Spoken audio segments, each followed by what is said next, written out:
Hola, cage fighting connoisseurs. This is Kid Native, BloodyElbow.com, joined once again by, and he's earned it tonight, that fucking idiot, Zane Simon, the guy who picked Gegard Mousasi to beat Jacare Souza. It didn't happen. Kid Nate picked Jacare Souza and let these punks almost talk him out of it.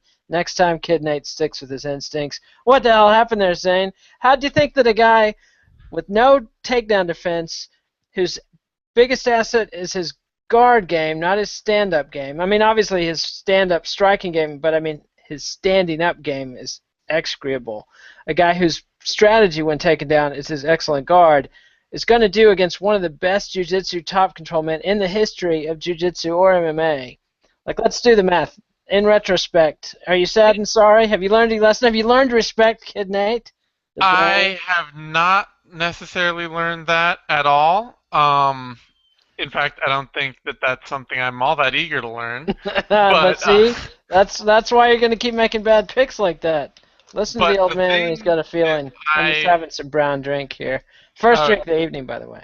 okay, but the thing that I have learned is that I should pay more attention to the cage size Mmm. because Blaming the old that's cage size. well, look, first of all, Jacare is obviously a beast and looks way better even than I thought he would. Um, he's really melded that blitzing striking style he has with his offensive takedown and grappling game. And Mousasi still has some of the same problems he classically has, which is getting back straight into the fence, which were compounded incredibly by the small cage. It's a very small Like, cage, small arena, small cage. Made for some good action, though.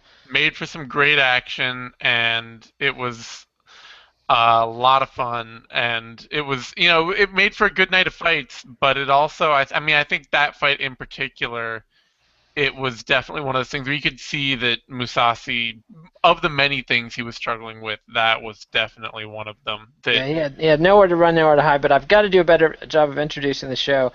We are here for the sixth round. This is not the sixth round of the fight. We are not claiming it's the sixth round of the fight. There is no such thing as the sixth round of the fight. This is a post-fight analysis show. So if you like this sort of thing, if you like us, give us a thumbs up on YouTube now, because there's going to be a bunch of angry yahoos who think they're going to get a free sixth round of the fight by coming to YouTube and Googling. So they're going to be giving us the thumbs down. Give us a thumbs up. Go ahead and subscribe to MMANation.com on YouTube so you can follow all the magic. Follow us on Twitter at KidNate, at TheZaneSimon. Read us on BloodyElbow.com. We've got the plugs out of the way, and we also need to mention it wasn't just the small cage size of the UFC that made for a great night of fights. It was also the fact that it was a Bellator versus the UFC. Bellator 123 featherweight championship. Pat Curran drops the title to Pitbull Frere. Patrick Pitbull Frere. I hate that they don't use their last name because I have no idea how to say it, but I guess that makes some sense. yeah, I think Anyway, I actually, just the other day I heard it said Freje, and I think that is that, how it's said. that might be it. That would make sense with the rules of Portuguese pronunciation that I'm Yeah. somewhat familiar with due to 20 years of MMA fighting and one brief visit to Brazil. Anyway, but that's what really, to me, made the magic was the shenanigans going on with the Tito Ortiz, Stephan Bonner promo. You had Bobby Lashley and King Mo both dealing with basically cans. No offense, guys, but you were thrown in there to lose. That was Burns and Jacoby. I can't remember who was who or what their first names was. Josh Burns lost to Bobby Lashley, Dustin Jacoby. But you also had a pretty solid night of UFC fights, including the denouement of the Alistair Overeem drama. Big Oh doings. God, The biggest.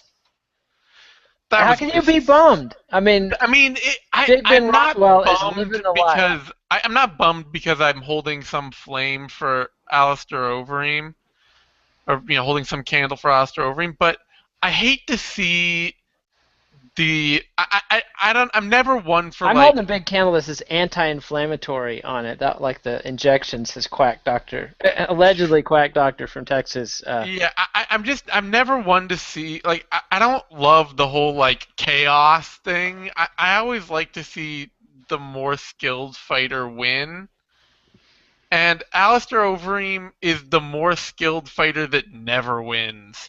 Like, Well, he had a long run. The thing is, he he's doesn't. always had the bad chin, and And he's not truly a natural heavyweight. I think at this point, given his test failures and given his dramatic reduction in size and strength after he got busted for steroids or elevated testosterone, that he was truly a natural light heavyweight or a fairly small heavyweight who roided himself up to the point where he could muscle anybody around. I mean, remember at his peak, the way he would just shuck Brett Rogers off?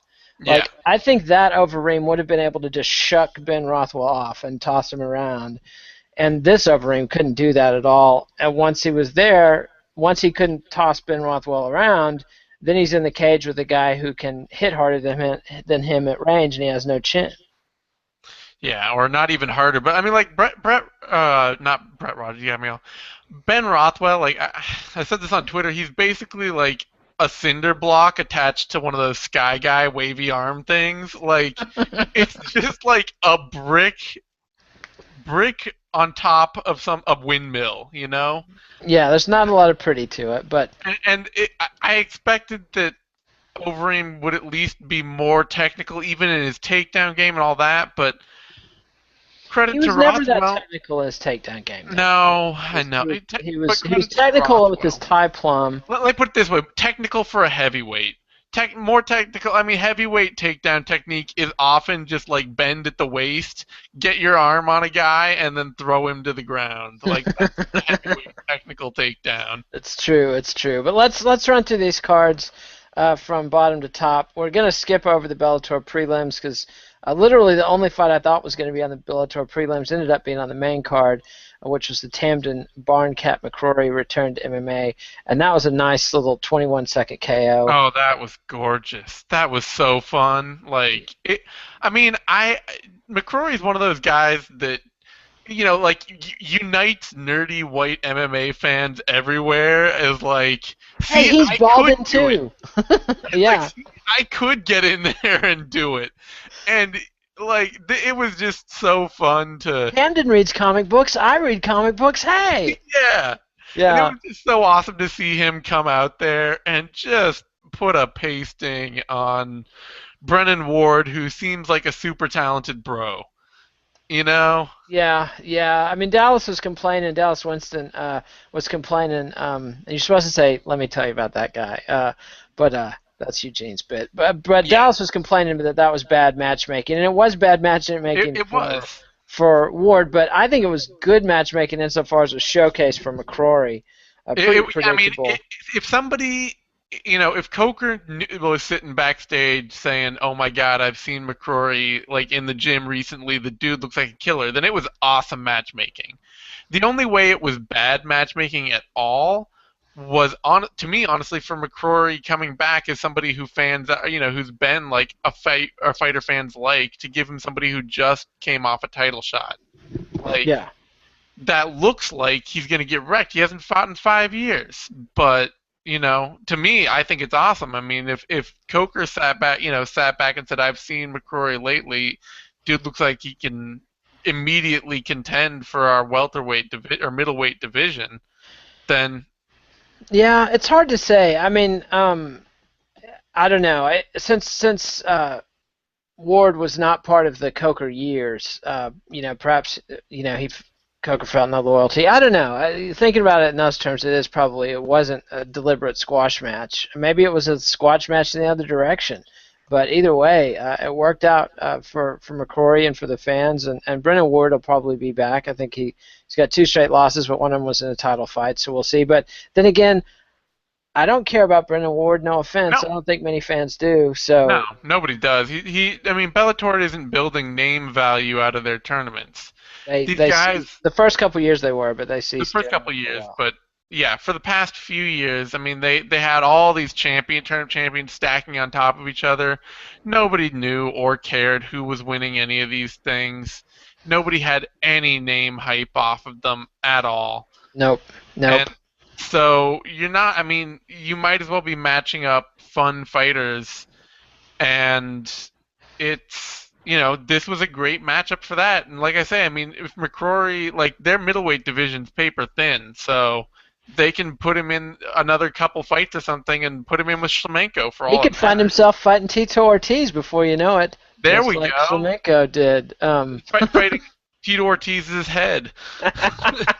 Indeed. Whatever parts of him could make 185.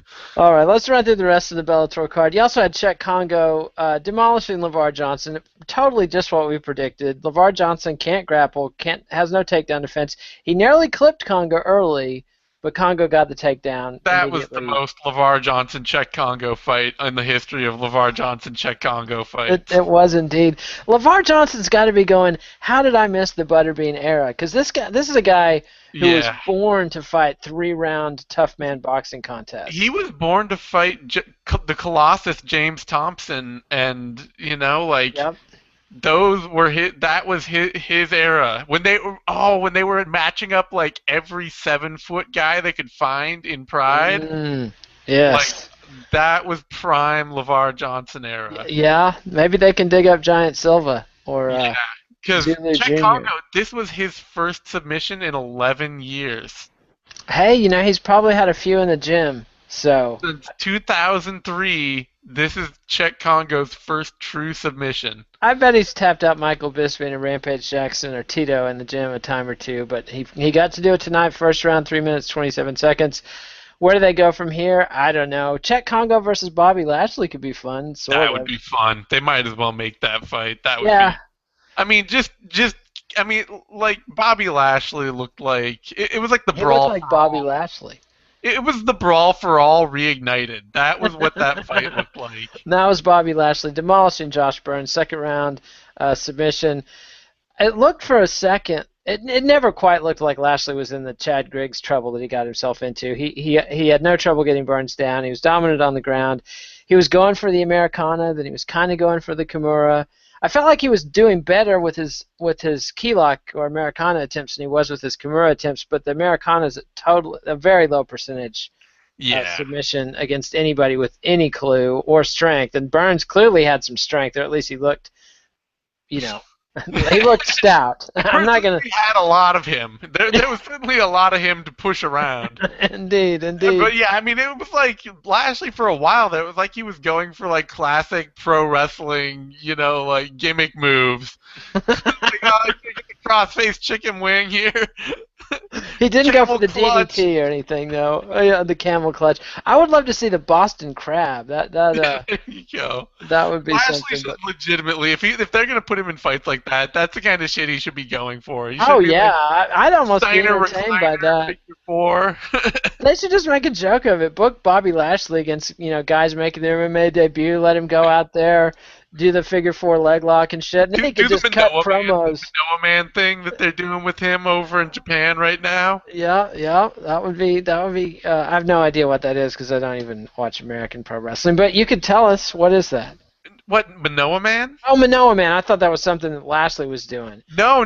What's Manoa Man doing? Is he still pro wrestling? No, he's fighting, and with like 102 pro fights, he's fighting guys in their debut. Oh yeah, I saw and he's winning 2 out of every 3, and then getting crushed by nobody in the third one. Well, he's very old, and even in his heyday, he was fun. But Lashley, how about this scenario? Lashley goes in, fights guys making their debut, tools them and schools them with ridiculous moves, and then cuts promos on whoever the heavyweight champ is, all about how he can't get a title shot. Yes, that would be perfect. All right, so that was fun but pointless. But fun, and TNA apparently has 2 or 3 fans, so. And has their hooks deep in Bellator right now. Jeez. You think? Yeah. Because of what? They've got Lashley. Well, did you see that ridiculous promo? Oh, the Bonner Tito. You think that had TNA written all over it to you? It had TNA written all over it. See, because that just seemed like old school shitty pro wrestling to me. Is that what TNA's brand is? Is that what they're delivering? Yeah. Because I know some friends of mine that still like pro wrestling, think TNA is the stuff. But yeah, no, it's ultimate shitty pro wrestling gimmick crap, and that just has, these 2 guys are going to be hitting themselves with hitting each other with steel chairs. The 6 fight will months be. from now in their TNA rematch of their Bellator fight. Now that is kind of amusing. I liked the promo. I mean, it was ridiculous and absurd and poorly executed. And what we're talking about is Stephan Bonner and Tito Ortiz came in. Stephan Bonner talked a bunch of shit about Tito, came in with a masked man behind him, which I thought was a hilarious farcical touch. And And the then, mask wasn't even like on right. It was sort of like he was wearing a hoodie and he had a plastic face mask on, such that the hoodie, I guess, made it look black. And then when they took the hoodie off, you could tell it was a clear plastic face mask. And then he ripped that off, and it was like some guy that looks real familiar. And then I was like looking online, Justin McCulley, and Bonner reveals that it's Tito's ex-training partner, and said the whole angle is how everybody that knows you hates you, which is consistent with everything I've ever heard, but. yeah, I don't doubt that. Although it seems like the people he coached in the Ultimate Fighter Season 3, he was like a likable coach on that show. But anyway, then Tito goes after Bonner, and it was just ridiculous, but it got people talking. It was the most popular post on our site tonight, the video of it. I mean, it is what it is. They've got I don't see any difference really. Well, there is a difference. It's comparable to what the UFC did early in the Zuffa era when they used Hoist Gracie and Ken Shamrock against Tito and Matt Hughes to get over, but they didn't stoop to this level of ridiculous promos. Yeah, it wasn't masked man shit. Like, I mean, Yeah. is like the next heavyweight title contender gonna descend on a steel rope down from like the rafters? I don't think so. But to me, it's like, look, they signed Tito Ortiz. They're already in for all that money. They might as well make what they can of him. I think Stephan Bonner is a good opponent for him. Well, a mockery is a good place to start with Tito. A mockery of a travesty of a sham, is Woody Allen once said. I think is. I mean, what else are you going to do with him? I mean, the last thing they did with him was book him against Alexander Shlemenko. I don't. There's. So I don't know. It got people talking. It got people tuned in. I think. Probably got a few more eyeballs on Pitbull and Pat Curran, which I thought was an excellent fight. But before we get to that, Mo Lawal versus Dustin Jacoby, I thought for a minute Mo was going to have the Alistair Overeem moment, because if Mo had lost his fight, it would have been him that everybody was shitting on tonight instead of Overeem. But it turned out to be for naught. I mean, Jacoby basically had nothing. He had no ground game, no striking game, Yeah, I mean, he'd never even fought a light heavyweight before tonight, I don't think. Is he natural middleweight? And what do you have, Yeah. 3 days notice or a week's notice? Or a week's notice max. I think that's fine, though, because they didn't need to book Mo against somebody that's going to beat him. That's a no. No, I mean, he's got no value with, like, one more loss on his record at this point. Yeah, so he needed a rehab fight, a tune-up fight. He's a compelling personality. At one time, he was a very talented athlete. The knees might be shot, the psyche might be shot, but to me, it was fine to see him get a tune-up fight and get a win. And he's still compelling in a bizarre way. Like, I don't know. To me, it's like having Czech Congo, Bobby Lashley, and Mo Lawal on the card. That's a lot of funky mojo right there. I mean, they are cooking with that classic weird MMA thing. It's not quite like Strikeforce didn't. I mean, Strikeforce had a totally different vibe. It had a totally different vibe. It didn't like it would have the occasional funky bits, but mostly it was just sort of like. Well, the things that were funky would be like Nick Diaz versus Evelyn's, goddammit, Cyborg, whatever his name is. Yeah, Evangelista. Cyborg. But yeah, I mean, most of Strikeforce's thing was like pedal to the metal, parts falling off action. Yeah. And Bellator is much more like, the clowns in circus are out of control. But with a serious element of bad karma and bad mojo. It's like Scott Coker has now taken in like a bunch of wayward, thug teenagers, and he's trying to raise them right and turn it into a feel-good movie. Like these are all still like realizing that the best way to get them to act right is by letting them do all the sort of crazy shit that they want. It's like Barry Switzer taking over the Dallas Cowboys basically back in the 90s. I mean, just get a coach who's known for letting the boys party. Boys will be boys. Get the coke dealers. Get them all one coke dealer they can count on, and they won't be out in the streets, looking around for strange idiots. Like get them a good whorehouse where they can know what they're getting, and they won't be getting in trouble raping the girls. That kind of thing. Like, Oh God. That's probably too extreme, but apparently that's the kind of stuff Barry Switzer used to do. Allegedly. Allegedly. All right. So on that note, Yeah. Patricio Freire versus Pat Curran. Because I don't have anything to add on Lawal Jacoby. There's not really anything else to say. Lawal came out and looked mediocre against somebody he had to stomp, and eventually stomped him. Yeah. And my only point is just to reiterate just the weirdness of it's like the second chance, it's like the Scott Coker's garage for broken down bad mojo jalopies, and they're getting a second, but compelling, flashy looking jalopies. So, but Pitbull and Pat Curran, great fight. Yeah. A Pitbull, it seemed like had improved more. I mean, a classic sort of rematch dynamic where the guy who'd made the adjustments is the guy who won. Pat Curran was seemingly going back to the well, although I was wondering where the front kick was. That was... Yeah, I don't know. I mean, just, like, I do feel like Curran's regressed just a bit. Certainly stagnated, obviously, if he hasn't regressed. But he just, like, he has so much... I think maybe to me the big thing is that he's very much a fighter he's excellent at capitalizing on opportunities, not excellent at creating them. And the more fighters have fought him, the more time he's been at the top of the pack, the more people have had time to study this fact, like what makes him successful, and stay away from it. Yeah. That's what it feels like, because he fights he's basically in first gear all fight until you give him a big opening, and then he'll capitalize on it. Yeah, his MO early on was to have a tight striking game, good takedown defense, never make very little mistakes, have peppering jabs and front kicks, and then a real opportunistic. And so he was great as an up-and-comer, but as a champion, he's and it is a weird phenomenon how MMA champions get less and less dominant over time. And I think that was an example of this. But Pitbull, offensive dynamo, he tightened up some of the holes in his game. He didn't end up on his back over and over again. Fine fight. Not much else to say about it.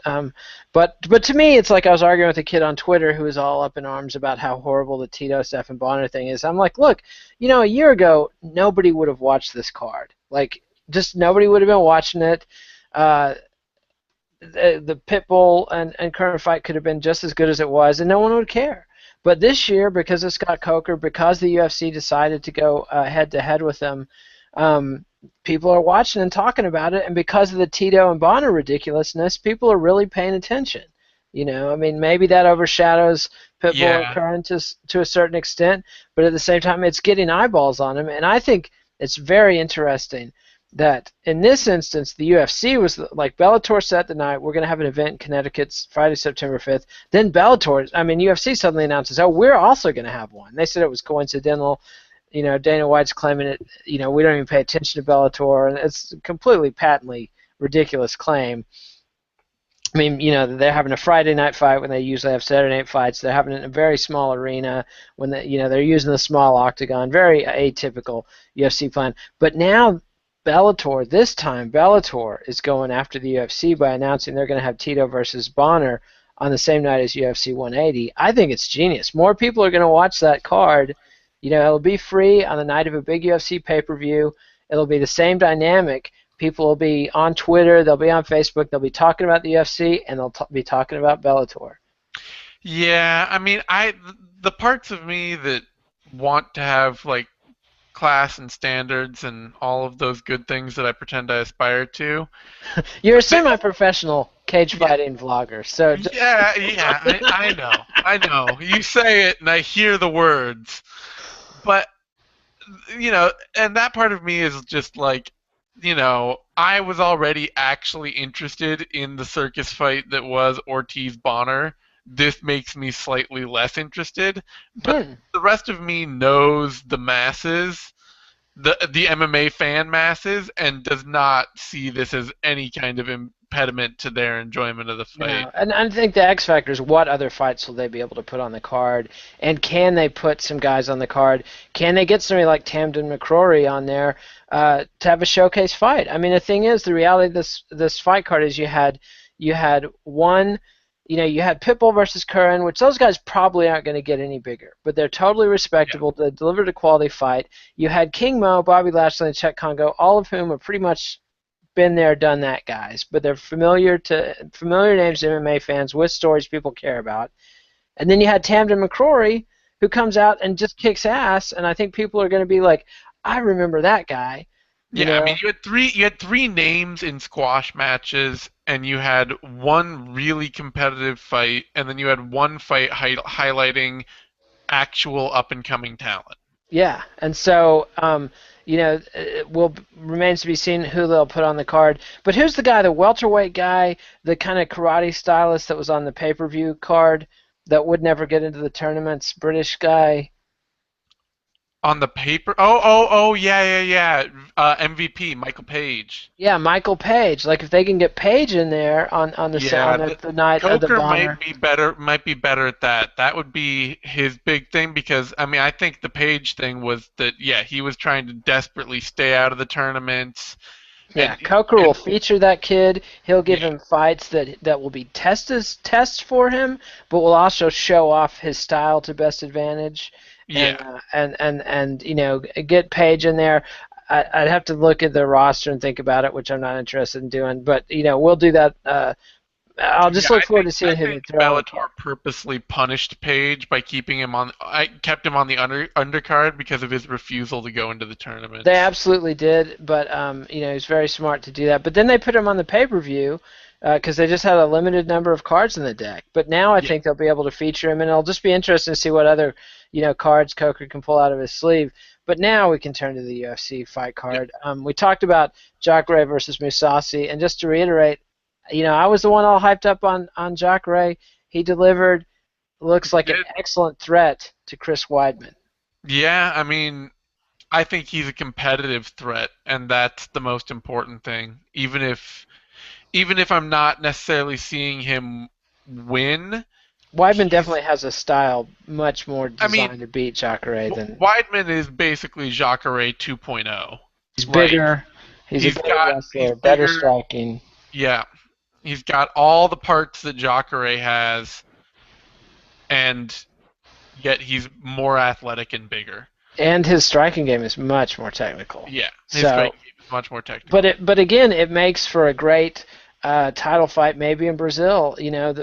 Chris Weidman has broken a lot of Brazilian hearts. I think they keep that rivalry going. He's fought. Yeah. He destroyed Anderson Silva twice, beat Lyoto Machida. He's going to fight Vitor Belfort. The Brazilian fans are definitely tuned in to Chris Weidman, and so I think they'll be very interested in seeing Jacare take a shot at him. But let's just run through the card. Preliminary cards, 5 fights on the prelim card. Chaz Skelly of Team Takedown. Decisions, Sean Soriano.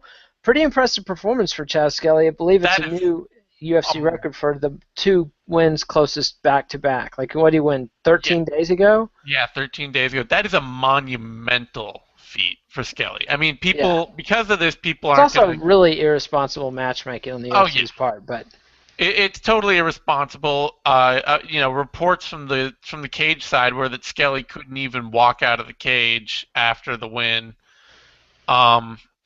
So it's it could take. He could be out for months. It could take a bunch of time off his career. It could be a really bad move. I don't think it's a good decision in any way, shape, or form.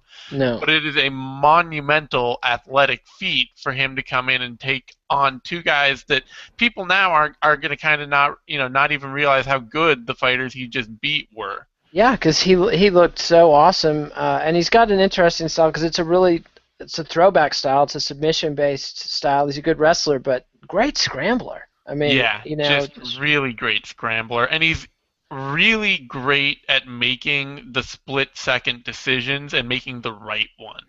Yeah. I mean, that was something that's a big problem for Sean Soriano right now. You could see how talented a striker he was whenever he got a chance to stand up. He was just tearing Skelly apart. For all 45 seconds of the fight that he got to do that. Yeah, I for mean, all 45 seconds of the fight, he got to be there, especially with that groin shot that Dean that restarted him that on was his back. controversial. Second round, Skelly lands a knee to the groin, then gets a trip takedown. Dean lets Soriano have a break, and then puts him back on the ground, which somebody on Twitter was saying, well, that's the rule set. So we'll have to ask Dallas I Winston can't or somebody imagine the that's. rule set where you throw an illegal strike and then because of that get an advantage and you're given that positional advantage back. Yeah, it's totally crazy. So I don't know. Maybe it's the Frank Trigg rule. If you punch somebody in the nuts, then you just get to go crazy on him until the. I don't Yeah, know. I guess. But I don't know. anyway, But Soriano's he made enough mistakes by he continually had chances to get out of the grappling, and he would say, "Oh, I can get top position, or I can get his back," and then yeah. just rinse and repeat. So impressive performance from Skelly, disappointing performance from Soriano, bad matchmaking, bad reffing. But let's move on to bantamweights. Chris Bell versus Tateki Matsuda. Um, I didn't think Matsuda did all that bad. He was landing some hard No. leg kicks early on. He faded, but it was a short notice fight. Beal was really the big disappointment, I thought. I mean, people were hyped on him after the flying knee last time, and Skelly versus Soriano is everything that Beal Matsuda wasn't in yeah, terms of as looking in at quality entertaining. prospects at the bottom of the division. Yeah, yeah, And the thing is that I feel bad because I hate when I'm like have to be repetitively down on a fighter because people are really hyped on him.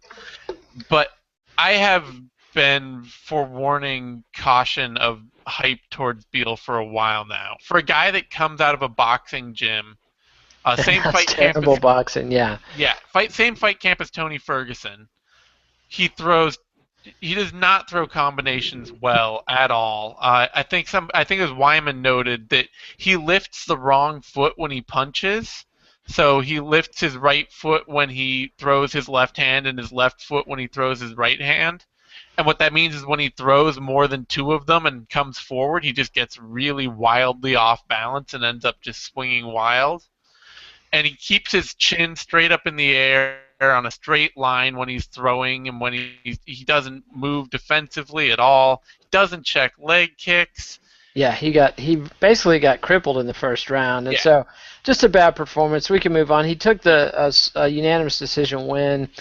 I'm not gonna cry about it. I thought I'm curious to see how Matsuda does with more time, but I think he's basically a journeyman. That I'm Matsuda is a talented athlete with very little polish on any part of his game. And that's what you saw. Is every time he tried to press an advantage, especially in the grappling, Beal just totally worked him over. some of that I thought was a lack of strength though. Like he was trying to get in clinches and go for throws or hip tosses, and It Beal was was just just like, really low percentage stuff. Those hip tosses, you don't see anybody like except the most technical fighters land those. yeah, it's true, and they explode into him and they do them seamlessly, and yeah, that's a very good point. But let's move on to another shit show. Middleweight Rafael Natal versus Chris Camozzi. I had Camozzi winning that one handily. Yeah, I think anyone with half a brain had Camozzi winning that Of fight. course, Sal D'Amato was one of the judges, so there was only a half a brain between them. It's like the three hags from Macbeth that passed the one eyeball around between them. I mean, Sal D'Amato and the other judges. There was only one brain there, and that one ruled for Chris Camozzi. The other two judges had to go for Yeah, Natal. that was a Carmont Larkin fight in which, I mean, Except Natal obviously hardly even nobody. got the takedowns. I mean, Yeah, I mean, obviously, but Carmont didn't get many of the takedowns in that Larkin fight either. That was but the thing. Like, he did spend most of the fight pushing Larkin up against the cage. yeah, and Natal didn't even have control. that's what Natal did in round two. Is It's true. Natal went? He spent a lot of time pushing forward and being aggressive. Just none of it was effective at all. No. And two judges gave him that second round on totally ineffective aggression. Wally was eating a lot more punches than Carmont took from Larkin, I Yeah, thought. I mean, yeah. Camozzi's It, not it the was most. just bad. Yeah, it was bad. I mean, it's the fourth straight loss for Camozzi. But again, I'm no Chris Camozzi fan, but I actually feel bad. I don't not so bad that I want to see him fight again. But I I don't want to picked see him to either of win these. that for that reason, and it was just It was saddening. I mean, it was disheartening to see a fight go like that for two guys who are sitting on that borderline area. Yeah, and it means the world to Chris Camozzi, and it just sucks that the judges screwed him over. So, but then again, he's got no marginal value to the UFC, so why should they keep him? After 4 straight losses, just a bummer of a fight. Bad, irrelevant matchmaking. I don't think either guy is really UFC caliber at this point. And Natal is somebody who at one point I thought had some potential and some talent, and has just devolved. But anyway, let's move on to more fun topics. Lightweight Ally Quinta demolished Rodrigo Dam, third round TKO. Took his time, was patient. We knocked Ally Quinta for having some massive brain farts that have cost him some fights in the past. He did what he needed to do against Dom. He was patient, and when he had his opening, when he had him hurt, he tore into him, and he got the finish. Almost had another moment right at the end there when he took a hard right hand. Yeah, when Dean totally failed to like Herb Dean would have been my personal hero of the night had he just waved the fight off when Dom was refusing to get back to his feet. He threatened to do it. I mean, he should have. Like, there was no reason to let that fight keep going. And all it did was, even though Dom landed a couple of hard right hands afterward to sort of prove that he's still back in the fight, he then just got totally wrecked. And, there's no reason to make a fighter take that kind of additional punishment when they're so obviously out of the fight. Yeah, very, very good points. But, good turnaround for Ally Quinta. Yeah, he fought great. Yeah, so he's I don't know that he'll make a contenders run, but I think he's got a chance now to establish himself in that sort of Sam Stout, Spencer Fisher, journeyman, fun fight kind of guy in the lightweight division and be around for a while. He's a quality action fighter for the UFC, and I mean the fact that he will always make these small mental lapses will always make him fun. It'll always make him an action fighter and not a contender. It's true, and he comes from the Longo Serra camp, so people are familiar with him and his team. He's a teammate with Chris Weib in the middleweight champ. So, good story, good guy, good fighter. We get to see his corner when he fights, which is always the best. That Serra Longo corner totally is the best thing. Yeah. And that brings us to flyweights. John Moraga, Justin Scoggins, surprising fight. Justin Scoggins came out, was totally dominating. Second round, gets into a guillotine that everybody watching, the announcers, everybody else was like, Moraga has nothing here. He's in bad position, and Scoggins taps. This is the heartbreaker that really, this mirrors and really emphasizes the heartbreaker I'm talking about of Overeem Rothwell, where I hate to see the more talented fighter lose. But it's not like Moraga's Moraga has more upside than Rothwell. He's not a lot more. Well, he's younger and he's in better shape and more well-rounded. The thing is that Moraga defends every takedown with a guillotine. It's true.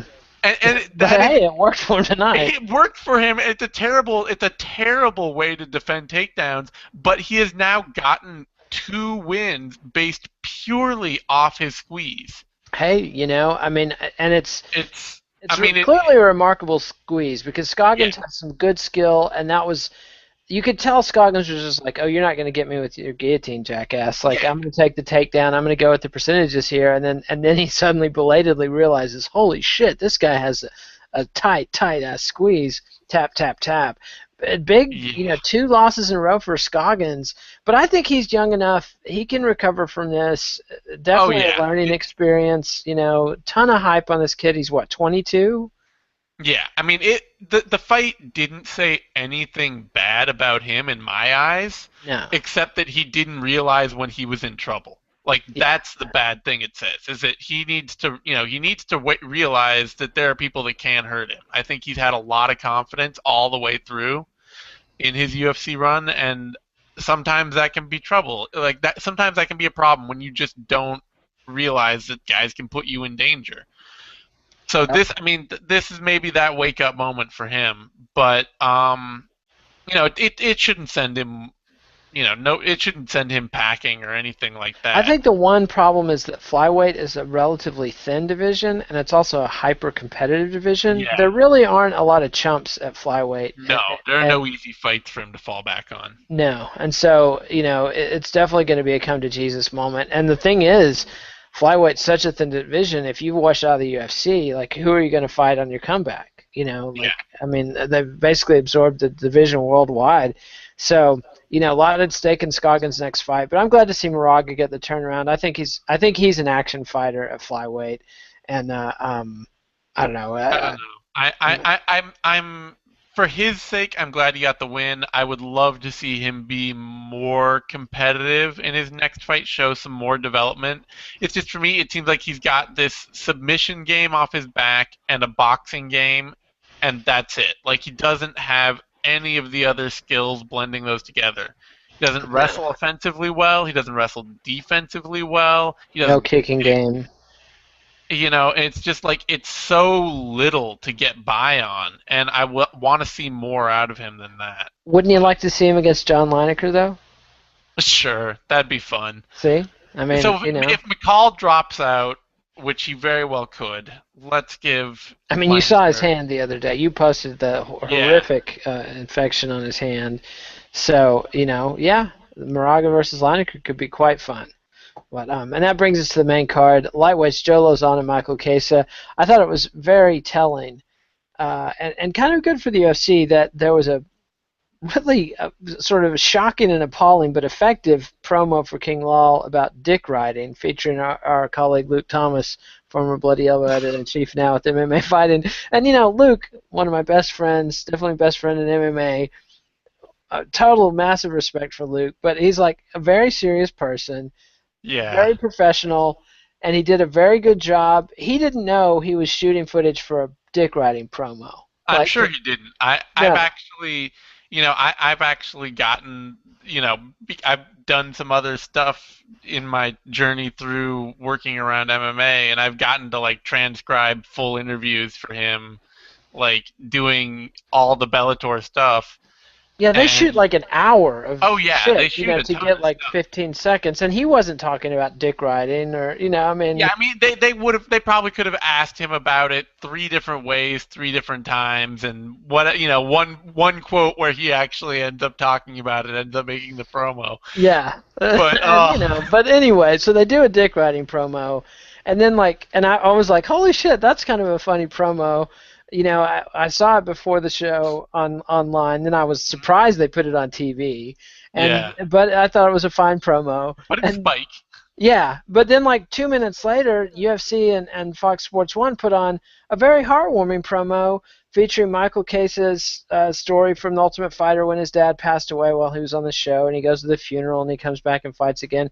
And then Joe Lozon's very sad but ultimately heartwarming story of his child being born with cancer, which is, as a parent, that's just one of the most awful, horrifying things I can imagine. I mean, having a baby, you're so vulnerable.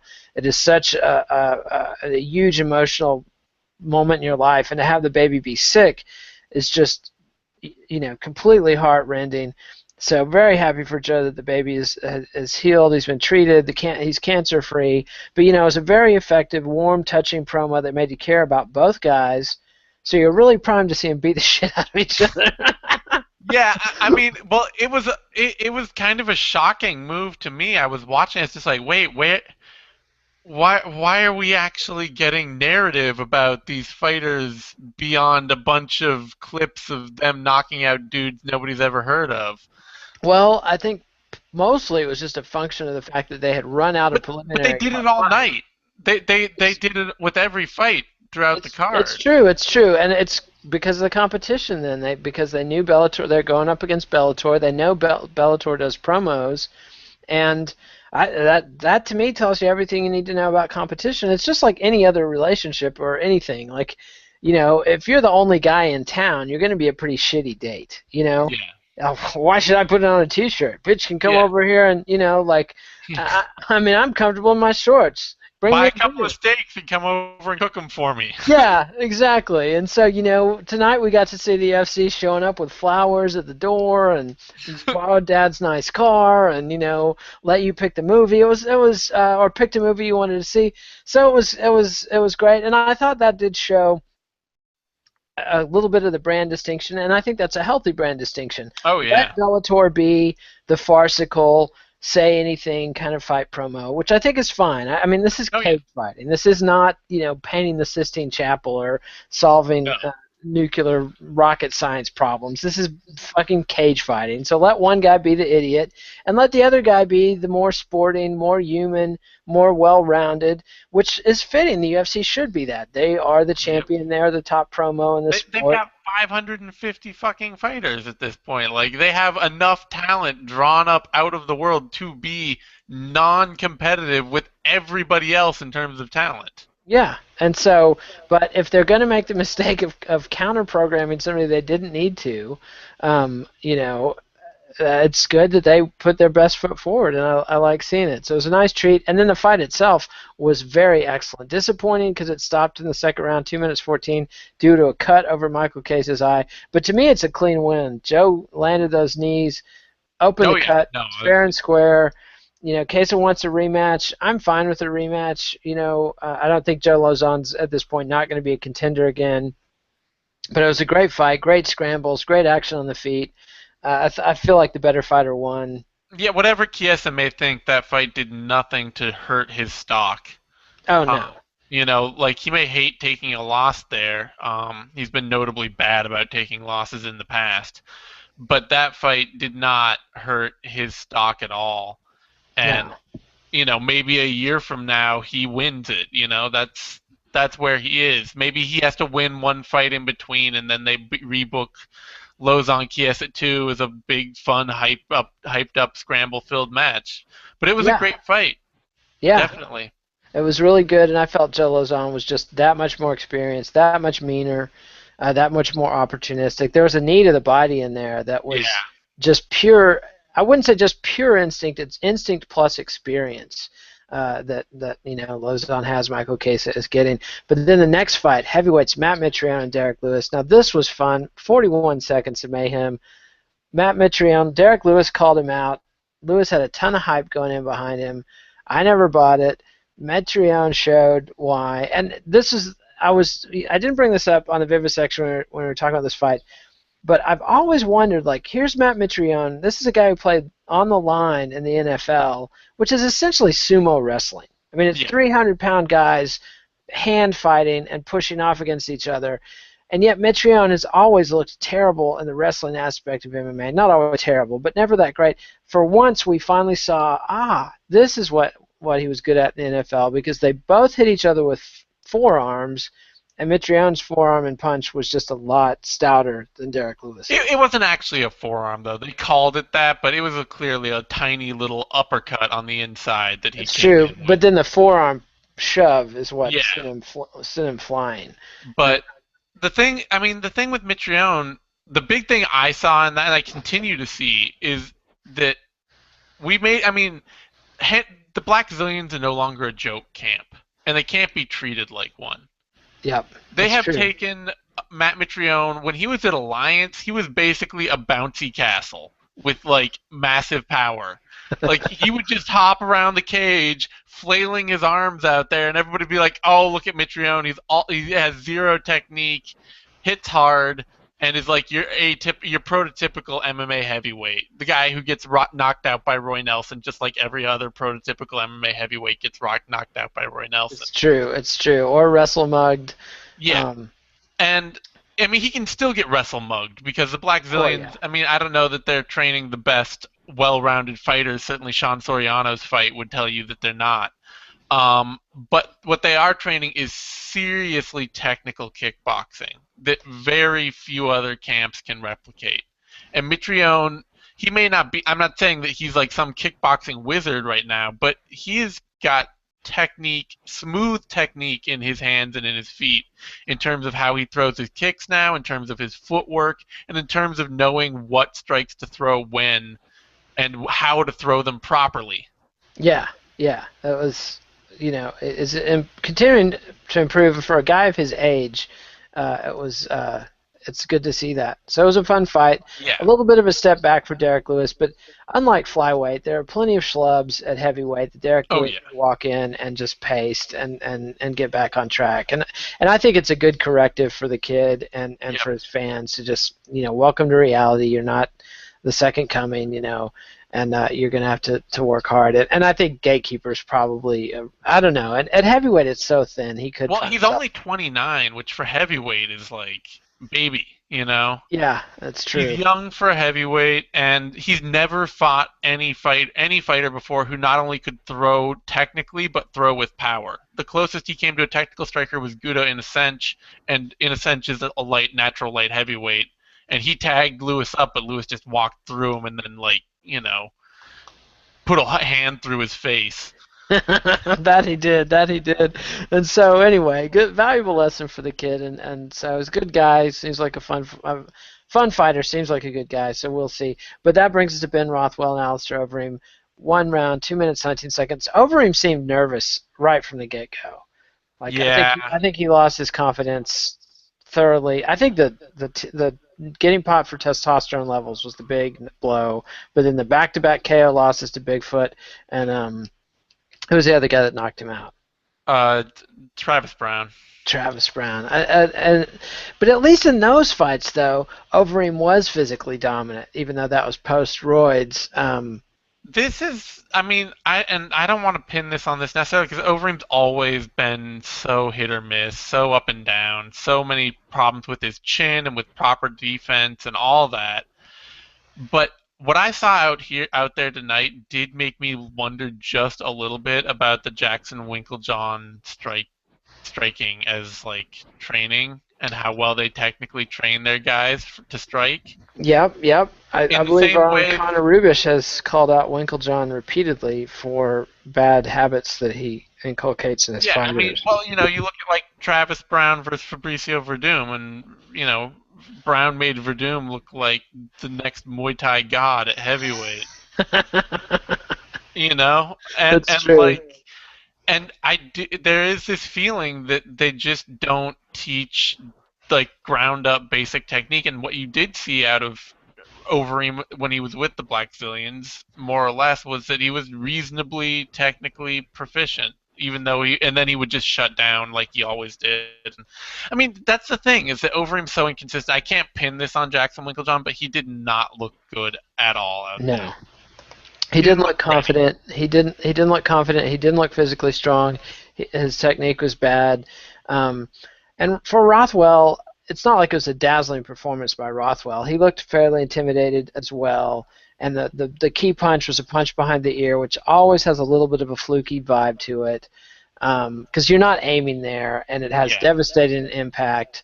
It's not like catching somebody right on the button on the jaw. So anyway, but it was cute to see Rothwell's post-fight dance and his speech, Yeah. and he's other than his recent drug test failure, one of the good guys for whatever that's worth. He's and he's a guy. He's very much a serviceable gatekeeper heavyweight. He's the kind of guy who can easily sit at the bottom, as like 15, right around in there, and hold down the fort. I mean, his losses are to Andre Arlovsky, Cain Velasquez, Mark Hunt, and Gabriel Gonzaga. Like, Yeah. and then a bunch of old ones to guys like Mike Whitehead and Dan Christensen. But Nope, he's had a that was long career, has Rothwell. He even lost to Carlos Bajeto, who was a very old school guy, like Yeah. one of the first jiu-jitsu heavyweights out of the Carlson Gracie camp. Anyway, so, fundamentally, though, it's a loss for the UFC because Overeem, had he won, would instantly have been in the title hunt. Overeem, for all his many faults as a fighter and as a person, is a very marketable entity in a way that Rothwell isn't. And so, I tweeted out that, can we finally say Overeem is officially the biggest bust in UFC history? And people were coming back at me with, and like Dave Meltzer of all people came back at me with, well, what about Tim Sylvia? And I was like, when did they ever hype Tim Sylvia? Tim Sylvia earned everything he ever got. And Tim Sylvia was a champion. I mean, sure, he was. Admittedly, Arlovsky was like the only major fighter he ever beat, but still, But so what? Sylvia won a title. Sylvia Yeah. overperformed. Actually, he beat Rico Rodriguez too, and Rico was supposed to be the shit. Yeah, And, I mean, you know, you can't label a champ a bust. That's No. the stupidest thing I've ever heard in my life. I mean, seriously, Yeah. Like, the guy won a belt. It doesn't matter if he fell ass backwards into it. Yeah, Like, it's true. It doesn't matter that he shut himself in the cage. Hell, Yoel Romero Yoel shut himself in Romero the did it. cage, and he's a We all hot respect the shit prospect. out of Yoel Romero. Well, I don't know that I respect the shit out of him, but I respect his fighting abilities. Anyway, Well, the shit's coming out of him either way. yeah, it is. Just preferably not inside the octagon. But Overeem, here's a guy that was coming in, K1 champion, Strikeforce champion. He had both those belts when he came in. He was on like a, what, 4-year, 25 fight win streak or something. I mean, just had been on it for a guy who'd been inconsistent early in his career, had a long undefeated run in MMA, and some up and down in kickboxing, but he had won one full. Did he win one K1 tournament or two? He won one K1 tournament. One tournament, but he had another instance where he knocked out. He won some big fights outside of that. Yeah, I mean, he was not he was not a bad kickboxer. He wasn't an all-time great by any means, but Yeah. he won the Grand Prix and he beat guys like Peter Aerts and Everton Teixeira and Badr Hari, and I mean, like, he beat some serious kickboxing names. Yeah, and in MMA, I mean, he whored Todd Duffy. He just completely demolished him. And I'm not Yeah, supposed to say things like that. He mauled Todd Duffy. He all mauled Brett Rogers. He mauled Paul Bunatello. Not that impressive. He submitted Mark Hunt. I mean, he just had and he he got a no. submitted Igor Belfort. He beat Igor Vovchanchyn when that meant something. Yeah, but that was before his hot streak. That was in his up Yeah. and Oh down yeah. fried Before days. yeah, that's true. But the hot streak that started off when he moved to Strikeforce and took their title. Anyway, so he comes in with all this hype, all this mass and muscle, and demolishes Brock Lesnar in his pay-per-view debut. Then he's supposed to cruise in for a title shot against Junior Dos Santos. Fate and the Nevada State Athletic Commission intervened. And Overeem's own fault. Then ever since then, it's just been a shit show. He's 1-3 since then, just a disaster. And so I'll be very curious. But the thing is, they're not going to cut him because No. who will sign him the minute he gets cut? Scott Oh Coker God, will be yeah. right there. Because wouldn't you love to see Alistair Overeem, in the mix, like Alistair Overeem versus Tito Ortiz? Oh Huh? God. Oh God. No, I mean, the thing is that Bellator, like, they don't have saleable heavyweights beyond Czech Congo. Czech Congo makes bank for Bellator in ways that I don't understand. Like, he has actually been a draw for them. Well, Um, I mean, but but still, like if King Vitaly Mo wants to fight Minakov, at Moneyweight, wouldn't you love to see King Mo versus Alistair Overeem?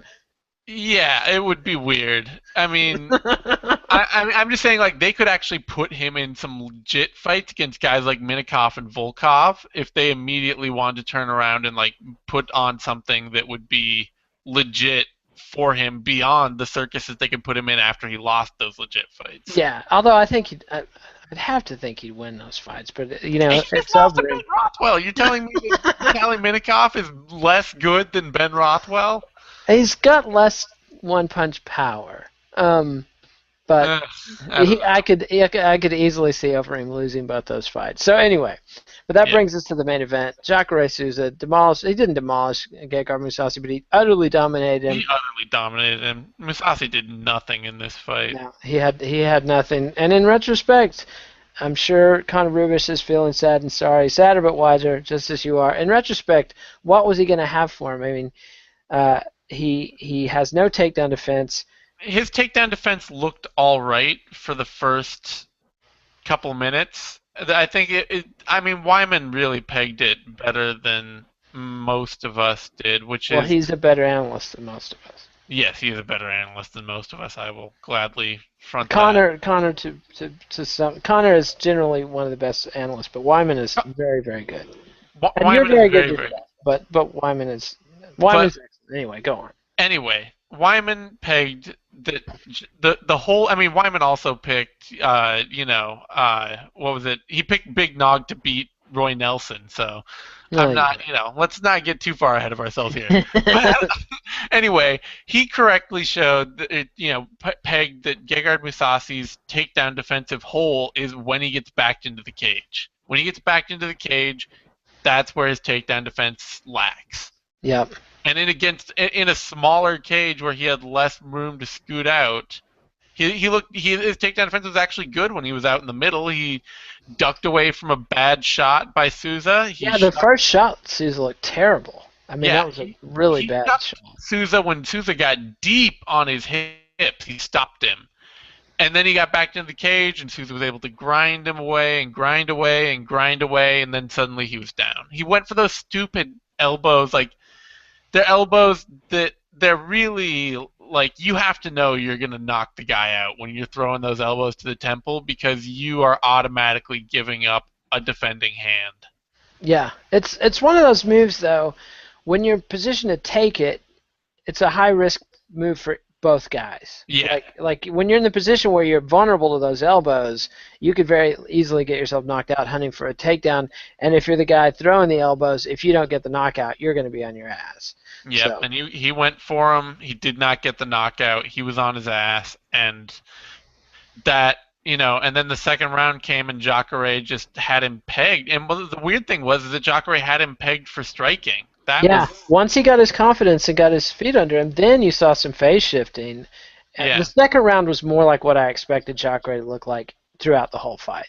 Yeah, I mean the thing is that and especially in that small cage, Jacare is so fast and he hits with so much speed and power that I mean I think it's going to be anyone who fights him is going to have this big adjustment period where he's going to be able to do whatever he wants because he can throw so fast and so hard that guys are just it's going to be there's going to be that round of shock factor. I mean it's the sort of thing like I talk about it with like guys like Abel Trujillo have that, or Jamie Varner classically had it, where like the first round they're almost always going to do well in the first round of a fight because they have so much natural athleticism that their opponent's just going to be overwhelmed, and Jacare is really showing that he's got enough polish on his strikes now to take advantage of that. Yeah, yeah, and ability to phase shift as well. And so, anyway, again though, I don't know that he's got much of a shot against Chris Weidman, assuming that Chris Weidman beats Vitor Belfort.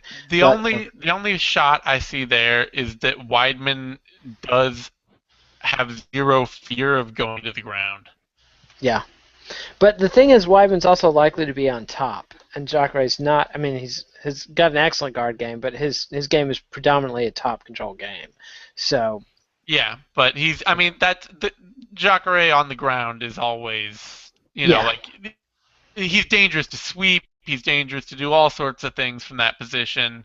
That would be the one danger I see is that Weidman is the kind of fighter who he's very good and much better at range, much better in the clinch, much better takedown artist, a better athlete, a bigger fighter, but he has zero fear of getting inside and initiating the clinch and initiating grappling and initiating kind of exchanges where Jacare will have that technical edge. yeah. All right. Well, any final thoughts on the overall night of MMA? Good cards. It was fun all the way through. There were some cringeworthy low points from the Bellator card It that just gave us something to complain about on it Twitter. I just mean, gave us something to complain about. We spent a whole shitload of time talking about Bellator because of it. I mean, that's the fallout, yeah, honestly. it is. And what is more central to the appeal of MMA than getting to look down on pro wrestling fans? And I think that Oh moment god. gave all the Luke Thomases of the world a chance to show that, like any 20-year-old, I'm smarter than my 14-year-old big brother who enjoys pro wrestling. So, Yeah. whatever. Anyway, it was a Whatever. great night of fights, and next week we've got the Andre Arlovsky versus Bigfoot Silva fight card in Brazil, which will not be quite as fun, but should be mediocre fun. Yeah. And we'll It be should be back. decent. And we Yeah. have Invicta tomorrow even. So We've got Invicta tomorrow. You got your the vivisection you did with Victor Rodriguez, and so who I haven't worked with yet, but look forward to. I watched that this afternoon and enjoyed the show. So we'll have that up on the site tomorrow. Eugene will be back with Knuckle Up on Sunday. Maybe I can talk him into do it on Sunday. It'll probably be Monday. We'll have the Care Don't Care and the vivisections for the Fight Night Silva versus Arlovsky, so that the torture never stops, kids. yeah. It's I think we're doing one on World Series of Fighting next week too. So people yes. can And look forward to that. who's headlining that farce? That's Marlon Moraes and some guy named Hill, I want to say. Like their headliner just got pulled and switched. Yeah, I saw So that today. So they're I'll be doing. learning all about it because I know fuck all about who the co-headliner of that card. And I'm glad I've ascended to a position where I won't have to learn anything about that card, but I might watch it. We'll see. Anyway, so tune back in for all the fun, guys. Follow us on Twitter at @TheZaneSimon, at KidNate. No, read us on BloodyElbow.com. Subscribe to MMANation.com on YouTube, and Adios MMA Aficionados. Thanks, Zane. Yeah, thanks.